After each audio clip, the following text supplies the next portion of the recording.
আবার একটা লোক মারা যাওয়ার পরে আবারও তার সেখানে দাওয়াত শুরু হয়ে গেল। এভাবে আরো 40 দিন চলতে থাকলো। ঠিক এভাবে 3, 4, 5 জন মানুষ মারা গেল। মারা যাওয়ার পরে মানুষ এখন চিন্তা করতেছে কি ব্যাপার, বিষয়টা কি? এই বিষয়টা হুজুর ছাড়া আর কেউ বুঝতেছে না। হুজুর গ্রামের মানুষদেরকে ডাক দিলেন, ডাক দিয়ে বলতেছেন, যতক্ষণ পর্যন্ত তোমরা এই তলবুল ইলমের খাবারের ব্যবস্থা না করবা, ততদিন পর্যন্ত প্রতি 40 দিনে একজন করে মানুষ মারা যাবে। আলহামদুলিল্লাহ আলহামদুলিল্লাহ নাহমাদুহু ওয়া নাস্তাঈনুহু ওয়া নাস্তাগফিরুহু ونستغفره ونؤمن به ونتوكل عليه ونعوذ بالله من شرور أنفسنا من يهده الله فلا مضل له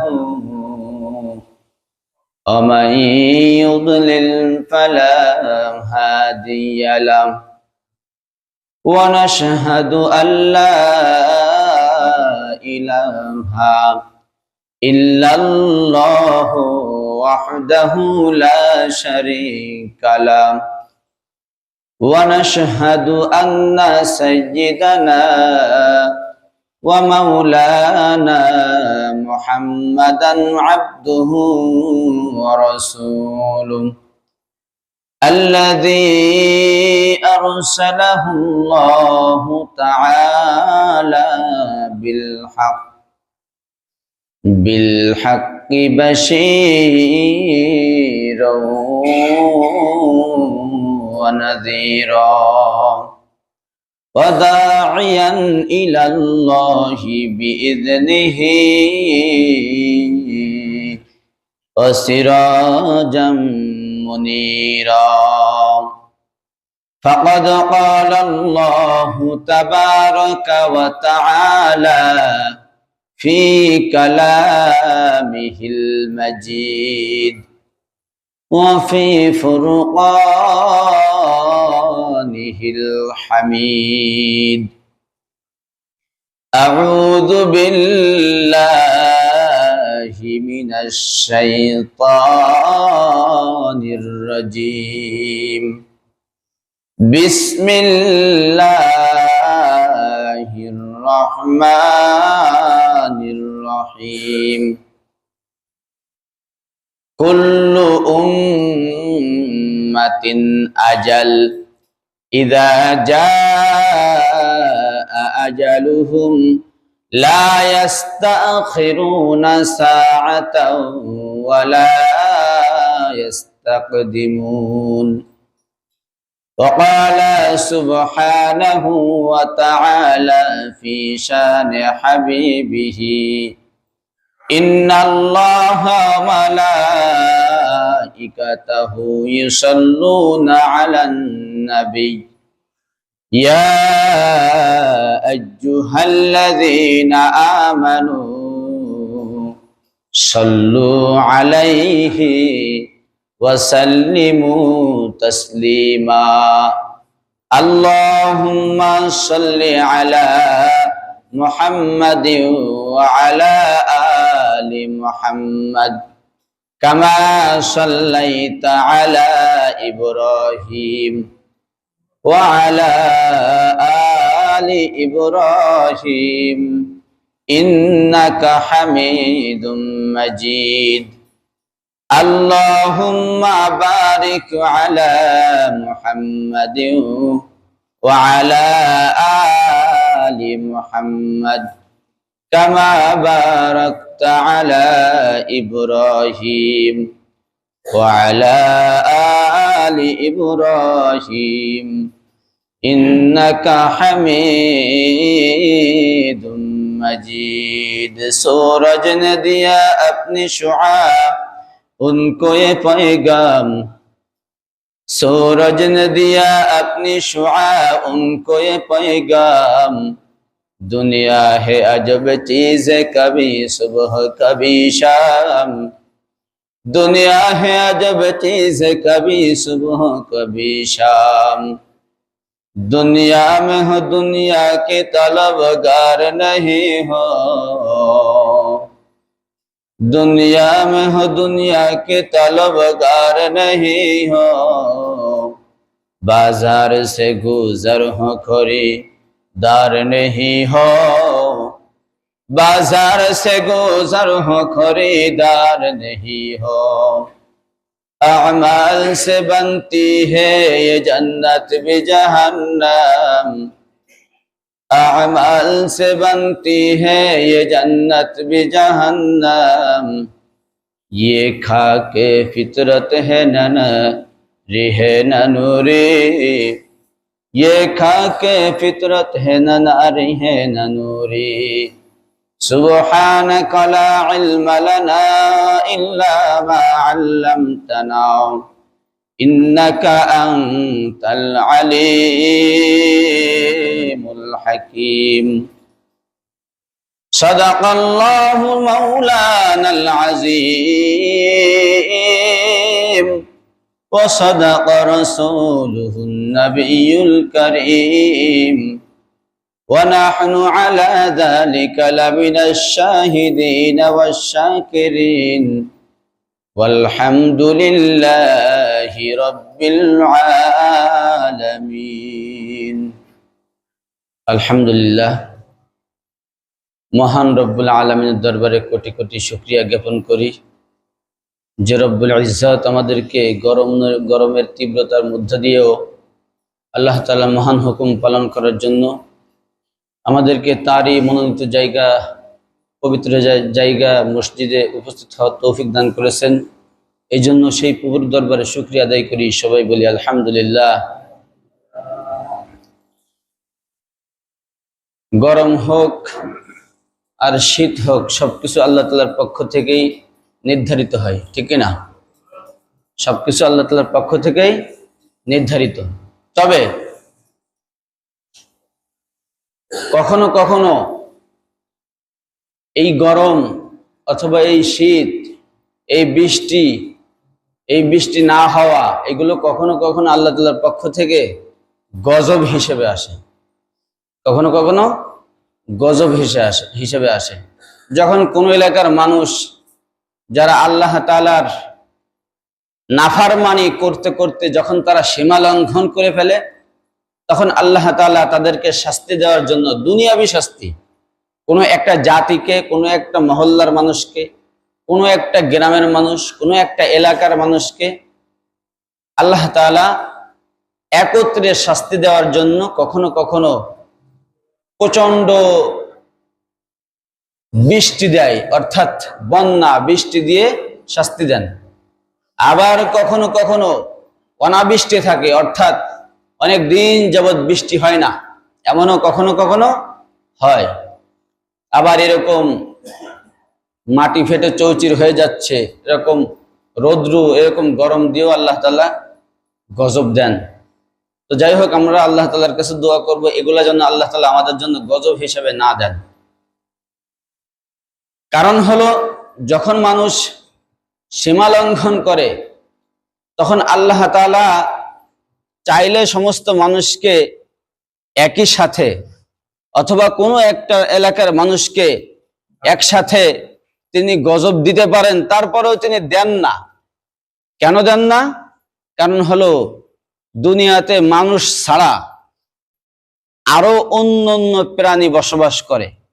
যেমন পানিতে মাছ বসবাস করে, বিভিন্ন প্রকারের প্রাণী বসবাস করে, জমিনের উপরে গরু ছাগল, এভাবে বিভিন্ন প্রকার বন্য প্রাণী বসবাস করে, আমাদের মাথার উপরে অনেক প্রকার পাখি বসবাস করে। এই পাখি তারা কখনো আল্লাহ তাআলার নাফরমানি করে না। এই সমুদ্রের প্রাণীগুলো তারা কখনো আল্লাহ তাআলার নাফরমানি করে না। এই যে জমিনে বিভিন্ন প্রকারের পশু, তারা আল্লাহ তাআলার নাফরমানি করে না।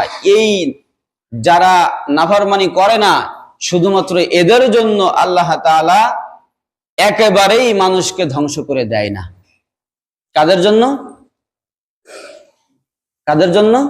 যারা আল্লাহ তাআলা নাফরমানি করতেছে না, মানুষ ব্যতীত অন্য যে প্রাণীগুলো আছে তাদের জন্য, তারা কখনোই আল্লাহ তাআলা নাফরমানি করে না। তা না হলে যদি মানুষ ব্যতীত অন্য কোনো প্রাণী যদি না থাকতো, তাহলে এই মানুষ আল্লাহ তাআলার দুনিয়ায় বসবাস করে আল্লাহ তাআলার সাথে যেই পরিমাণ নাফরমানি করে, তাহলে অনেক আগেই আল্লাহ তাআলা এই মানুষগুলাকে ধ্বংস করে দুনিয়া থেকে বিদায় করে দিত। কিন্তু এই সমস্ত প্রাণীর কারণে আল্লাহ তাআলা ধ্বংস করতেছে না। আমি কুরআনুল কারীম থেকে ছোট্ট একটা আয়াতের অংশ বিশেষ তেলাওয়াত করেছি।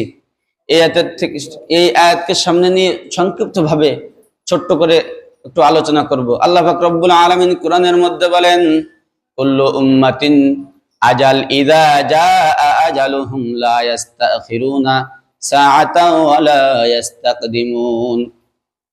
কুল্লু উম্মাতিন আজাল, আই কুল্লু নাসিন আজাল।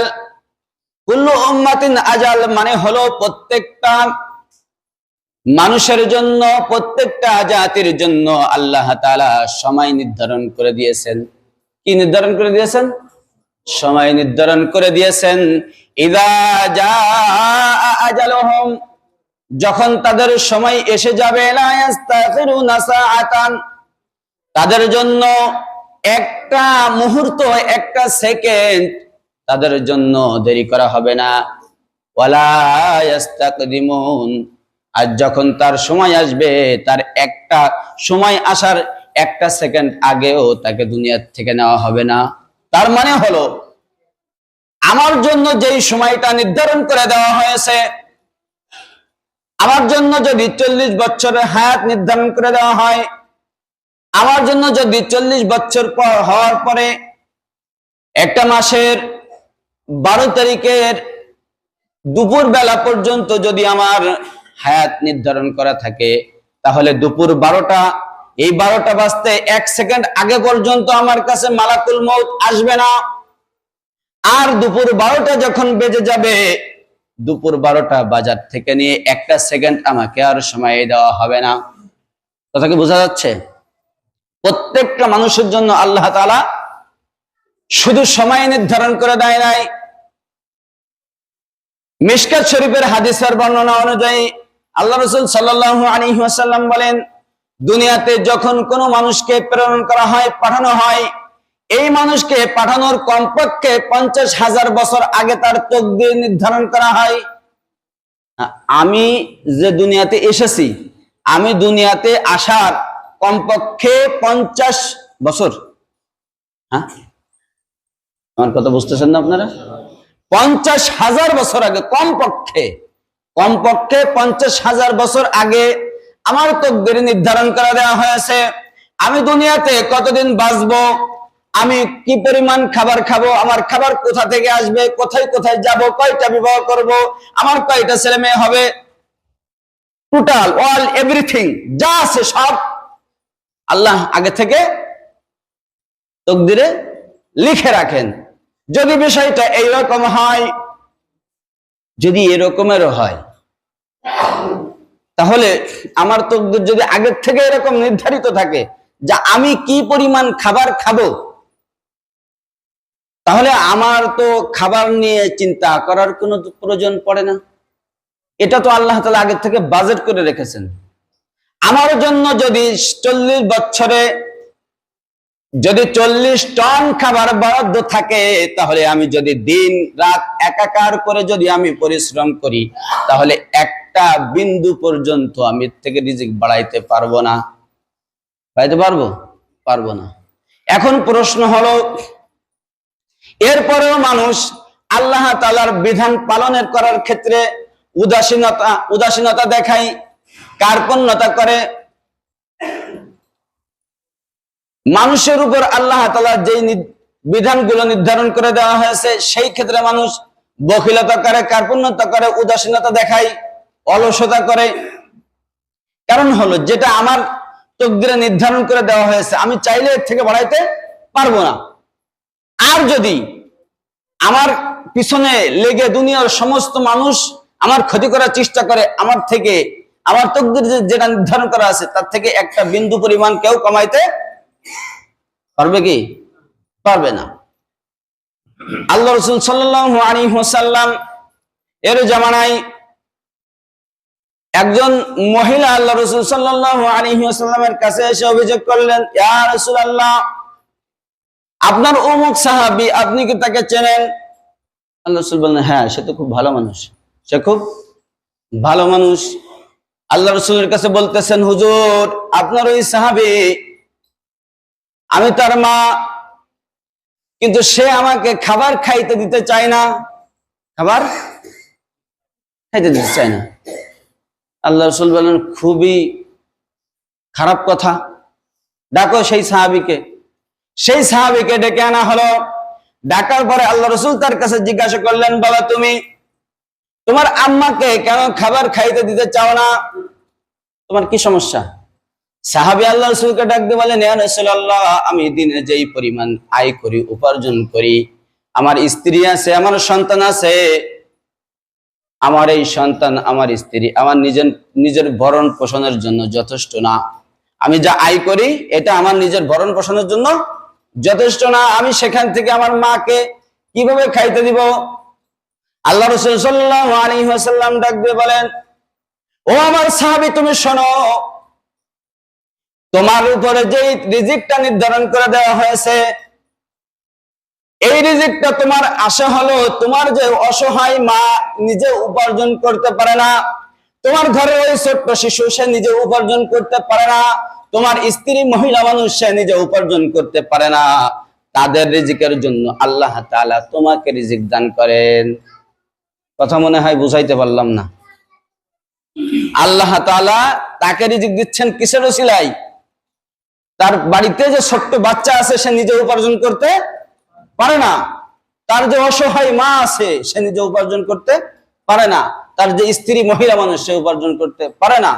এই তিনজনের জন্য তার রিজিকের ওসিলা করে আল্লাহ তাআলা তোমাকে রিজিক দিচ্ছে। বিষয়টা এরকম না যে রিজিক তুমি নিজে উপার্জন করে আনতেছো, বিষয়টা এরকম না। আল্লাহ তাআলা তাদের ওসিলা করে রিজিক তোমাকে দিচ্ছে, তোমার মাধ্যমে তোমার বাড়িতে রিজিক পৌঁছাচ্ছে। যদি তুমি তাকে না দাও, তাহলে যার জন্য আসতেছে তাকে তুমি দিবা না, তাহলে তোমার রিজিক বন্ধ হয়ে যাবে। বর্তমান সমাজে এরকম হয় কি না? আমাদের এই সমাজেও আছে অনেক মানুষ যারা নিজের বাবা, নিজের মা তাদেরকে খাইতে দিতে চায় না, মনে করে যে তাদেরকে খাইতে দিলে আমার খাবার কম হয়ে যাবে। এরকম আছে নাকি ভাই আমাদের সমাজে? আছে। আমি তাদেরকে বলবো, ভাই, আপনি যেটাই করবেন বুঝে শুনে করবেন। আপনি যদি এটা মনে করে থাকেন যে আপনি নিজে উপার্জন করে আনতেছেন, তাহলে আপনি একটু হিসাব করে দেখেন, যেই লোকটা তার পিতামাতা তাদেরকে খাইতে দিতেছে সে ভালো আছে নাকি আপনি ভালো আছেন? আপনি একটু হিসাব করে দেখেন। বাস্তবতা যুক্তিতে মিলবে না, যুক্তি মিলবে না, কিন্তু বাস্তবতা মিল খাবে। অনেক মানুষ আছে কত সীমিত পরিমাণ আয় করে, নিজের স্ত্রী, সন্তান, বাচ্চাদেরকে নিয়ে বিন্দাস চলতেছে, কোনো সমস্যা নাই। সংসারে বাবা আছে বৃদ্ধ, সংসারে বৃদ্ধা মা আছে, তাদেরকে খাওয়াচ্ছে, কোনো সমস্যা নাই, কোনো প্রকার সমস্যা নেই। আরে তোমার জন্য তুমি হাজার হাজার টাকা আয় করবা, লাখ লাখ টাকা আয় করবা, তোমার এই লক্ষ লক্ষ টাকা, তোমার এই হাজার হাজার টাকা যাওয়ার জন্য তোমার শরীরের একটা ফোড়া যথেষ্ট, একটা ফোড়া যথেষ্ট। আমার এলাকার একটা ঘটনা, একটা লোক ভ্যান চালায় না, ভ্যান চালায়, তো ভ্যান চালাইতে চাইতে হঠাৎ করে তার হাঁটুর এখানে একটু, হাঁটুর নিচে অথবা উপরে একটা ফোড়া হয়েছে। তো এই ফোড়া হওয়ার পরে ডাক্তারের কাছে গেছে। ডাক্তার বলছে, আমাদের ওখানে একজন ডাক্তার আছে, হিন্দু ডাক্তার, খুবই মানবিক, অনেক বয়স হয়ে গেছে। তো এই ডাক্তার সাহেব মানে এতটা মানবিক যে রোগীকে ওষুধ দেওয়াটা তার জন্য জরুরি না। সে কখনো কখনো এই যে প্রাকৃতিক যে ট্রিটমেন্ট গুলো আছে, প্রাকৃতিক গাছগাছড়ার দ্বারা যে অনেক সময় ট্রিটমেন্ট হয়ে যায় না, এরকম তাকে বলছে তুমি নেওয়া ফলের পাতা ওখানে লাগিয়ে রাখো, ওটা পেকে যাবে, ওষুধ পাতে খাওয়া লাগবে না, এমনি সেরে যাবে। তারপরেও যদি ব্যথা হয় তাহলে ব্যথার জন্য কিছু ওষুধ নিয়ে যাও। ব্যথার জন্য 30-40 টাকার ওষুধ দিয়ে দিছে, তার ওখান থেকে ফোড়াটা পেকে গেছে, অল্প দিনে সে আবার সুস্থ। একই জায়গায় একই গ্রামে সেই ভ্যান চালক, তার বাড়ি যেই গ্রামে, সেই একই গ্রামে বসবাস করে একজন আল্লাহর বান্দা, সে আয় উপার্জন ভালোই করে, তবে সে সুদের সাথে জড়িত। তো সুদ যারা নেয় তাদের তো অসংখ্য টাকা, অনেক টাকা না, গরিবকে শোষণ করে টাকাগুলা নেয়। তো তারও এরকম কোন একটা দুর্ঘটনা ঘটছে, হয়তো ফোড়া বা কিছু একটা হয়েছে, হওয়ার পরে তার ট্রিটমেন্ট করা লাগছে খুলনা হসপিটালে গিয়ে, সেখানে প্রায় 30-40 হাজার টাকার মতো লাগছে। কি বুঝলেন?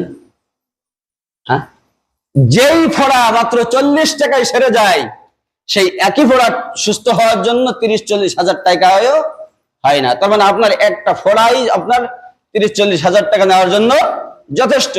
আপনি বোকার স্বর্গে বসবাস করতেছেন, আপনি মনে করতেছেন যে আমি তাদেরকে না দিয়ে আমি খুব ভালো আছি। আরে না না, এটা ভুল। কারণ আপনি যদি তাদেরকে না দিয়ে, তাদের হক থেকে বঞ্চিত করে আপনি তাদেরকে দিবেন না, আপনি মনে করতেছেন আপনি নিজে অনেক বেশি সঞ্চয় করতেছেন। তার বাস্তবতা হলো এরকম, স্রোতের উল্টা মুখে চোখ বন্ধ করে আপনি 1 ঘন্টা সাঁতার কাটলেন, সাঁতার কাটার পরে আপনি মনে করতেছেন আমি না জানি কত দূরে চলে এসেছি। যখন আপনি চোখ খুলবেন, চোখ খুললে দেখবেন কি যে হারে আমি তো আরো অনেক পিছনে, কারণ আপনি যাদের হক তাদেরকে না দিয়ে বঞ্চিত করে আপনি নিজে চোখ বন্ধ, নিজে সঞ্চয় করার চেষ্টা করবেন। এটা হলো চোখ বন্ধ করে স্রোতের উল্টা মুখে সাঁতরানোর মতো। মনে হচ্ছে অনেক সঞ্চয় করে ফেলতেছেন, কিন্তু এরকম একটা ফোড়াই আপনার জন্য যথেষ্ট। সাথে সাথে বলতে হয়, যেহেতু আমাদের এখানে মাদ্রাসা আছে, এখানে অনেক ক্ষেত্রে দেখা যায় অনেক বাচ্চাকে খাওয়াইতে পারে না, খাইতে দিতে রাজি হয় না। আবার এমন অনেক বাড়ি আছে 2-3জনকে খাওয়াচ্ছে, একই জন 2-3জন বাচ্চাকে খাওয়াচ্ছে, অথচ আবার কোন মানুষ আছে তাদের সবকিছু ঠিকঠাক আছে, চাইলে 2-5জনকে খাইতে দিতে পারে, তারপরেও একজনকে খাওয়াইতে চায় না। ভারতের একটা মাদ্রাসা, আমাদের এখানে একটা মিলাদের একটা প্রথা আছে না, মিলাদ, এরকম একটা প্রথা, যেহেতু আমাদের বাংলাদেশ তো ভারতের একটা অংশ ছিল, তো ভারতে তখন খেয়াল করে শুনবেন, ভারতে ওখানে একটা মাদ্রাসা আছে, কিন্তু এখনকার মতো এই যে নিয়ম অনেকটা এরকম না, একটু ভিন্ন রকম ছিল। তো ওই মাদ্রাসাতে দূর থেকে একটা ছেলে পড়ালেখা করার জন্য আসছে, আসার পরে ছাত্রের কাছে জিজ্ঞাসা করতেছে, হুজুর যে বাবা তুমি তো আসছো, তুমি খাবা কি, থাকবা কোথায়? তো ছেলেটা বলতেছে, হুজুর আল্লাহ তাআলা আল্লাহ রাসূল বলছে, মান সালাকা তারিকান ইয়ালতামিসু ফিহি ইলমান সাহালাল্লাহু লাহু বিহি তারিকান ইলাল জান্নাহ। যেই ব্যক্তি দিন শিক্ষা করার জন্য ঘর থেকে বের হয়, তার জন্য আল্লাহ তাআলা জান্নাতের রাস্তা সহজ করে দেয়। সুবহানাল্লাহ বলবেন না?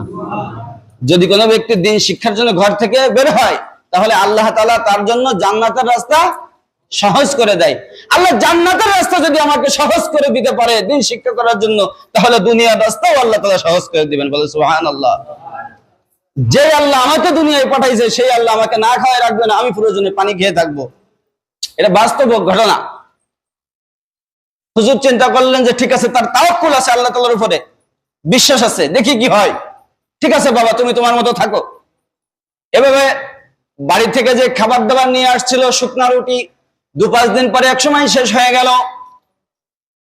এইভাবে আরো 2-3 দিন এভাবে পানি খেয়ে থাকতেছে। ওই সমাজের একটা নিয়ম ছিল, মিলাদ ব্যবস্থা ছিল। তখন মিলাদের নিয়ম ছিল, আপনাদের এখানে 40 হয় নাকি? 40 হয় নাকি?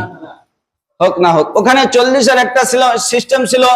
40-এর সিস্টেম হলো, যখন কোনো ব্যক্তি মারা যাবে, মারা যাওয়ার পরে ওই মৃত ব্যক্তির যে অভিভাবক গার্জিয়ান থাকবে, তারা একাধারে 40 দিন পর্যন্ত এতিম মিসকিন অসহায়দেরকে খাওয়াতে হবে। এতিম মিসকিন অসহায়দেরকে খাওয়াতে হবে কতদিন পর্যন্ত? 40 দিন পর্যন্ত। যখন ওই মাদ্রাসার তলবুল আলেম তার খাবার শেষ হয়ে গেল, শেষ হয়ে যাওয়ার পরে হুজুর চিন্তা করতেছে দেখি কি হয়। আসলে তার তাকওয়া আছে, তাওয়াক্কুল আছে, দেখি কি হয়, কি ঘটে। হুজুর অপেক্ষায় আছে, আর তার চলাফেরা গতিবিধি লক্ষ্য করতেছে, কিভাবে কি করে, আলাদা কোনো আমল করে কিনা। হুজুর দেখতেছেন শেষ রাত্রে তাহাজ্জুদের সময় উঠে আল্লাহ তাআলার দরবারে 2 হাত তুলে আল্লাহ তাআলার কাছে বলতেছে, আল্লাহ তোমার ইলম, তোমার রাসূলের ইলম অর্জন করার জন্য আমি ঘর থেকে বের হয়ে এসেছি। আমার রিজিকের কোনো ব্যবস্থা নাই, তোমার নিজের পক্ষ থেকে তুমি আমার রিজিকের ব্যবস্থা করে দাও। আল্লাহ তাআলার কাছে দুহাত তুলে চোখের পানি ছেড়ে দোয়া করতেছে। দোয়া করার পরে একদিন পরে ওই এলাকায় একটা লোক মারা গেছে। কদিন পরে? একদিন পরে মারা যাওয়ার পরে এখন সেই একই নিয়মে চলতেছে। একদিন পরের থেকে ওই যে মাদ্রাসার তলবুল ইলম তার দাওয়াত ওখানে গেছে, একভাবে করে 40 দিন সে খাইতে থাকবে। ওর তো খাওয়ার ব্যবস্থা নাই। কতদিন? 40 দিন পর্যন্ত খাইতে থাকবে। এই 40 দিন যখন শেষ হয়ে যাবার সময় হয়ে গেল, 38-39 দিন হওয়ার পরে আবার একটা লোক মারা গেল। আবার একটা লোক মারা গেছে। আবার একটা লোক মারা যাওয়ার পরে আবারও তার সেখানে দাওয়াত শুরু হয়ে গেল। এভাবে আরো 40 দিন চলতে থাকলো। ঠিক এভাবে 3-4-5 জন মানুষ মারা গেল। মারা যাওয়ার পরে মানুষ এখন চিন্তা করতেছে কি ব্যাপার, বিষয়টা কি? এই বিষয়টা হুজুর ছাড়া আর কেউ বুঝতেছে না। হুজুর গ্রামের মানুষদেরকে ডাক দিলেন, ডাক দিয়ে বলতেছেন, যতক্ষণ পর্যন্ত তোমরা এই তলবুল ইলমের খাবারের ব্যবস্থা না করবা, ততদিন পর্যন্ত প্রতি 40 দিনে একজন করে মানুষ মারা যাবে। প্রতি 40 দিনে একজন করে মানুষ মারা যাবে। কারণ তোমরা খাবারের ব্যবস্থা করবা না, ওর প্রতি 40 দিনে একজন করে মানুষ মারা যাবে। ওর ব্যবস্থা আল্লাহ তাআলার পক্ষ থেকেই হবে। এজন্য বলতেছিলাম, রিজিক যেটা, আমার বিবাহ, আমার মৃত্যু, আমার হায়াত, আমার কর্ম, আমার সব কিছু আল্লাহ তাআলার পক্ষ থেকে নির্ধারিত।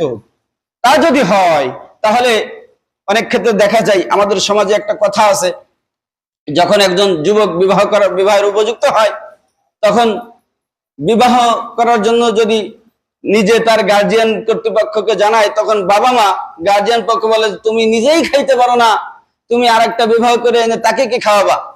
এরকম একটা কথা আছে কিনা? আছে। আর রিজিকের ব্যবস্থা তো করবে উপর থেকে, উপরওয়ালা আল্লাহ তাআলা রিজিকের ব্যবস্থা করবে। কারণ হলো আপনার ছেলেকে যেইখান থেকে মেয়ে বিবাহ দিয়ে নিয়ে আসবেন, সেই মেয়েটা সে কি না খেয়ে আছে নাকি? সে আছে, সে ওখান থেকে খাচ্ছে। তা তার রিজিক তো তার তকদিরে লেখা, তার রিজিক তার তকদিরে লেখা আছে। সে শুধুমাত্র জায়গা পরিবর্তন হবে, তার রিজিক সে নিজে নিয়ে আসবে, তার রিজিক সে নিজে নিয়ে আসবে। এজন্য বলি, অনেক ক্ষেত্রে যে অনেকে এইভাবে দারিদ্রতা দেখায়। ছোট্ট একটা ঘটনা বলি, ছোট্ট একদম। আল্লাহ রাসূল সাল্লাল্লাহু আলাইহি ওয়াসাল্লামের কাছে একজন সাহাবী আল্লাহ রাসূলের কাছে গিয়ে বলতেছে, ইয়া রাসূলুল্লাহ, আমার দারিদ্রতা খুব, আমি তো খুব গরিব, আমার তো এই দুঃখ দুর্দশায় মোটা যাচ্ছেই না। আল্লাহ রাসূল সাল্লাল্লাহু আলাইহি ওয়াসাল্লাম বললেন যে, বাবা ঠিক আছে, তাহলে তুমি বিবাহ করো। কি করো? বিবাহ করো। এটা কথার মতো কথা? এমনি নিজেই চলতে পারে না। আল্লাহ রাসূল কাছে বলছে, আল্লাহ রাসূল সমাধান দিতেছেন, বিয়ে কর। আমাদের মতো মানুষেরকে দূর মিয়া, এটা কথা?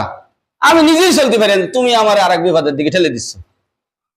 সাহাবী, আল্লাহ রাসূল বলছেন একদম শিরোধার্য, সাথে সাথে মেনে নিয়েছেন, সামিআনা ওয়া আতানা, বলেছেন হ্যাঁ হুজুর ঠিক আছে, বিবাহ করতে বলছেন, বিবাহ করুন। একটা বিবাহ করেছে, বিবাহ করার পরে আগে নিজে খাইতে পারতো না, এখন আরেকজন ঘরের পরে তাকে খাইতে দেবে কোথা থেকে?